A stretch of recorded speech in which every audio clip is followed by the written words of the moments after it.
Income tax payer के लिए बहुत अच्छा फैसला आया है। 26A आपका अधिकार, आपका हक नहीं छीन सकता है।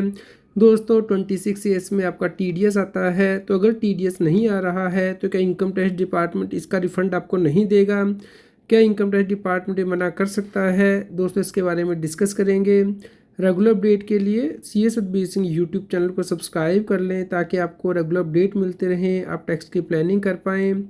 दोस्तों कई बार ऐसा होता है कि आपका जो TDS है वो कट जाता है, सैलरीड एम्प्लॉई हैं या और प्रोफेशनल हैं, लेकिन वो TDS जमा नहीं होता है, तो उस केस में मिसमैच आ जाता है 26AS के साथ। तो क्या दोस्तों इस केस में आप इसका रिफ़ंड क्लेम कर सकते हैं अगर 26AS में आपका TDS नहीं आ रहा है? दोस्तों क्या असेसिंग ऑफिसर TDS इस बेस पे डिसअलाउ कर सकता है कि 26AS में नहीं दिख रहा है? और क्या TDS ना जमा होने की वजह से आपको इंटरेस्ट भी पे करना पड़ सकता है? दोस्तों केस के इफेक्ट इस प्रकार हैं। टैक्स पेयर एक लॉ फर्म थी जिसने कि अपनी ग्रॉस इनकम के ऊपर टैक्स पे कर दिया, और दोस्तों जो TDS आ रहा था उसकी बुक्स के अकॉर्डिंग वो उसने क्लेम कर लिया।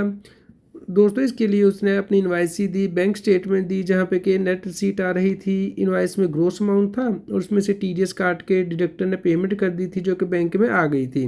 लेकिन दोस्तों इस केस में इनकम टैक्स ऑफिस ने TDS को डिसअलाउ कर दिया, ये कहते हुए कि आपका TDS तो 26AS में नहीं आ रहा है, आपके डिडक्टर ने TDS रिटर्न फाइल नहीं की हैं, तो पहले आप अपने डिडक्टर को कहिए कि वो TDS रिटर्न फाइल करें। जब वो 26AS में आ जाएगा TDS तभी आप उसका क्रेडिट क्लेम कर सकते हैं। तो दोस्तों इस केस में इनकम टैक्स ऑफिसर ने इंटरेस्ट भी लगा दिया, क्योंकि जब TDS ही टाइम से जमा नहीं हुआ तो इसका मतलब है कि टैक्स सरकार को नहीं गया है, तो आपको ब्याज भी पे करना होगा।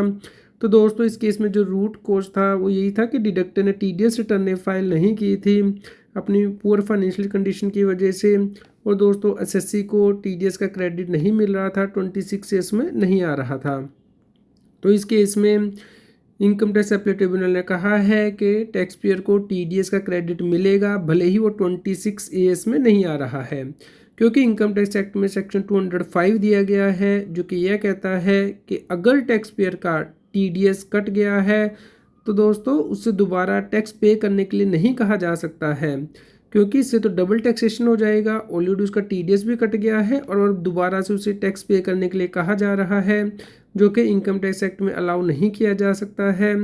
तो दोस्तों इस केस में जो SSC का बर्डन है बस उसे यही प्रूव करना है कि उसका TDS कटा है, उसे ये प्रूव नहीं करना है कि उसका जो TDS कटा है वो डिपॉजिट भी हो गया है, तो सिर्फ डिडक्शन को ही प्रूव करना होता है।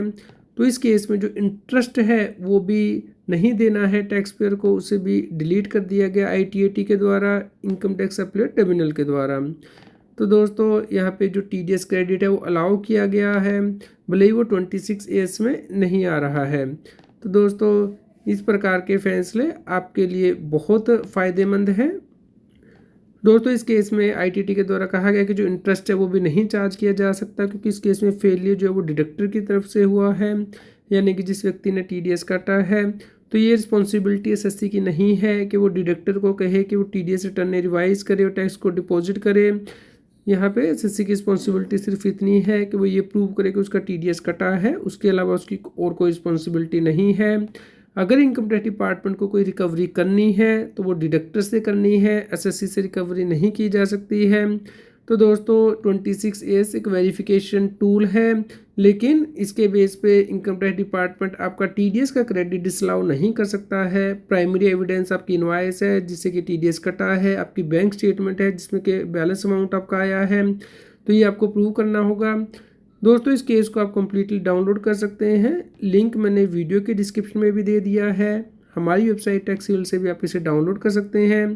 रेगुलर अपडेट के लिए आप हमारे टेलीग्राम चैनल को सब्सक्राइब कर लीजिए, आप सर्च कर लीजिए चैनल में जाके CS सतबीर सिंह टैक्सील के नाम से, और व्हाट्सएप चैनल का QR कोड भी स्क्रीन पे दिया गया है, आप हमारे व्हाट्सएप चैनल को भी ज्वाइन कर सकते हैं ताकि रेगुलर अपडेट आपको मिलते रहें।